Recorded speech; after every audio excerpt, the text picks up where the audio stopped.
rant and rave for just 1 second before I explain something you can add to your training to get a little bit better results, maybe even a whole lot better results depending on what you're currently doing, and increase your vertical jump. First of all, I've had about maybe 10 different requests from people who are trying a certain training program. I'm not going to mention the name of it. You guys who emailed me know the name of it, and you're wondering why you're not getting results or why you even lost some results. And please go to the website, look at the first video on the website, and it's going to explain why you may be training your endurance and not your jumping explosion. There's a lot of programs out there doing that, but there's one in particular that is really bad with it. I mean, repetitions up to like 1,200 in some cases, where you're doing 1,200 times one exercise, and that's training your jumping endurance. And so just beware of that. I know I've said it 100 times, but I still get a lot of the same type of questions. Okay, first I want to explain a couple of little principles that might help you understand why this principle of training is going to work out. First of all, your muscles work on a principle called the all or nothing principle. The all or nothing principle. It's not something I made up. It's something that I learned during my personal training education. You can look it up on Google. All or nothing principle. Basically how it works is, depending on how much weight you're lifting, is going to depend on how your body recruits muscle. So let's say, for instance, this is not true. Let's say you have 20 muscle fibers. And if you're only lifting very light weight, your body's only going to recruit maybe half of those muscle fibers. And it uses muscle fibers, either the whole muscle fiber or not at all. So it doesn't use like one muscle fiber a little bit or all the muscle fibers just a little bit. It recruits a certain number of muscle fibers, and then it either uses all of them, the entire fiber, or not.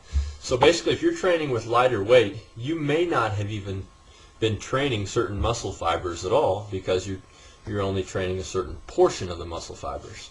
So that's why in your training you want to emphasize doing heavier lifts, because you're going to be training every single one of your muscle fibers as your body recruits everything it has to lift that weight. Okay, with that in mind, what I recommend you do, and please don't be afraid to alter your current jump training program. You may be on the strength training, you may be on the vertical jump project. There's tons of good programs out there, but don't be afraid to alter it if this makes sense to you. If it doesn't make sense to you, keep doing what you're doing. But I recommend you do your heavy lifting with 5 sets. The first 3 sets should be very heavy weight. Keep your reps below 10 and do them very explosively. If you do it explosively, that's what you're trying to train, your explosion. So you're going to be following the pattern of doing explosion to gain more explosion.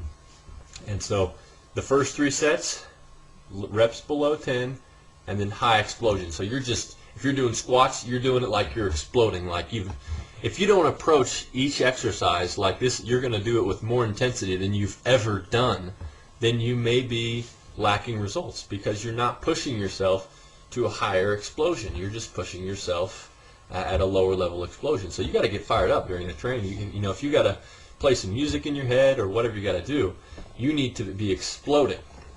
Now the last 2 sets are going to be different for a couple reasons. One of the reasons is when you do explode, that initial hit is going to make that weight coast for a bit, so it's not going to be straining your muscle, which is not a good thing. So your last 2 sets, we're going to be doing a complete muscle strain.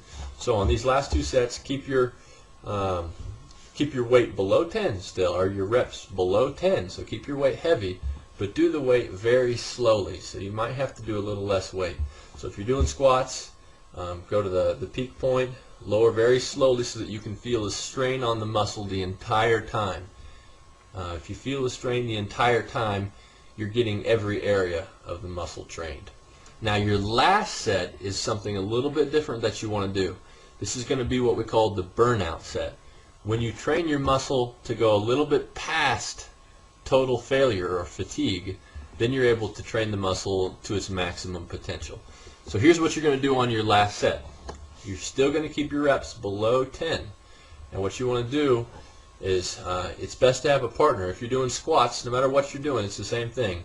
Go tell failure, tell you can't do any more. And then the moment you can't do any more, rack the weights.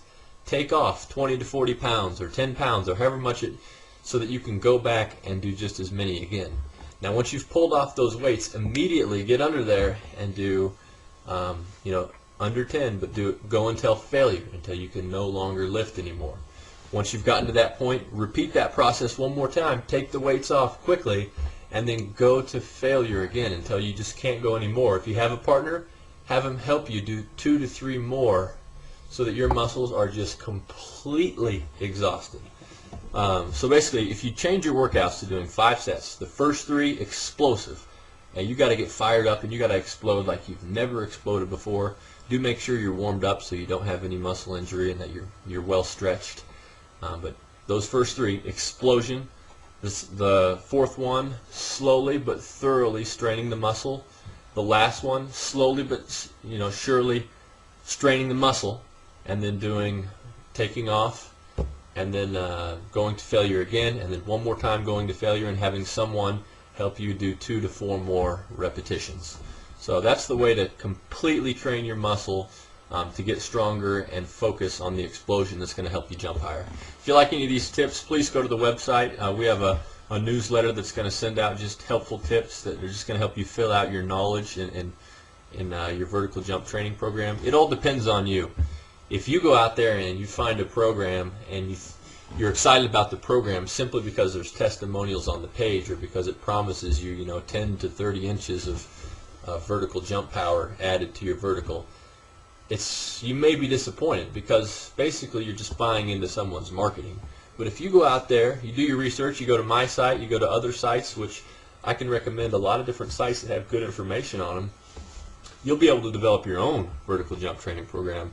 You'll be able to know for yourself whether it's going to be an effective program or not, and not just have to guess or buy into someone's marketing. So I hope these tips are helping out. If you do have questions, email me. I'll try and address it in one of the videos. Thank you. Bye-bye.